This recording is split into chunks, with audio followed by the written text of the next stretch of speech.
విద్యార్థుల జీవితాలతో కూటమి సర్కార్ ఆడుకుంటుందని విమర్శించారు వైఎస్ఆర్సీపీ నేత దేవినేని అవినాష్.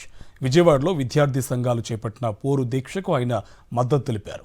ఫీజు రియంబర్స్మెంట్ బకాయిలు ఎందుకు చెల్లించడం లేదని ప్రభుత్వాన్ని ప్రశ్నించారు. అన్ని పథకాలను కూటమి సర్కార్ నిర్వీర్యం చేస్తుందని ఆరోపించారు దేవినేని అవినాష్. కూటమి ప్రభుత్వం అధికారంలోకి వచ్చిన తర్వాత ఫీజు బిల్లులు చెల్లించట్లేదు. అమ్మఒడి ఇదివరకు జగన్మోహన్ రెడ్డి గారి ప్రభుత్వంలో అమ్మఒడి తెస్తే వాళ్ళు ఏదో తల్లికి వందనం అని చెప్పన్నారు. ఆ తల్లికి వందనం వాళ్ళు ఇవ్వట్లేదు. సూపర్ 6 హామీలు అని చెప్పని ఇచ్చి ఈరోజు ఏ ఒక్క హామీ గారు అమలుపరచకుండా ఈరోజు కూటమి ప్రభుత్వం కాలయాపన చేస్తుంది. కాబట్టి దీన్ని నిరసిస్తూ రాబోయే రోజుల్లో మనందరం గారు ఈరోజు రాజకీయాలు వేరు, ప్రజానికం కోసం పనిచేసే విధానం వేరు.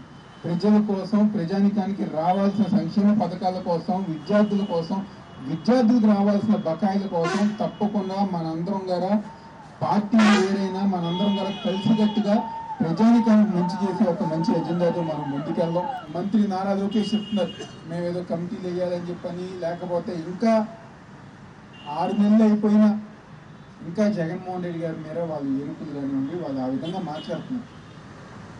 ఇంకా గత ప్రభుత్వం మీద జగన్మోహన్ రెడ్డి గారి మీద నిందలు వేసే విధానానికి ఈరోజు కూటమి నాయకులు, కూటమి ప్రభుత్వం నాయకులు ఉన్నారు. కానీ ఈరోజు విద్యార్థులకు మేలు చేద్దామని చెప్పిన ఉద్దేశం ఈరోజు కూటమి నాయకులు లేరు.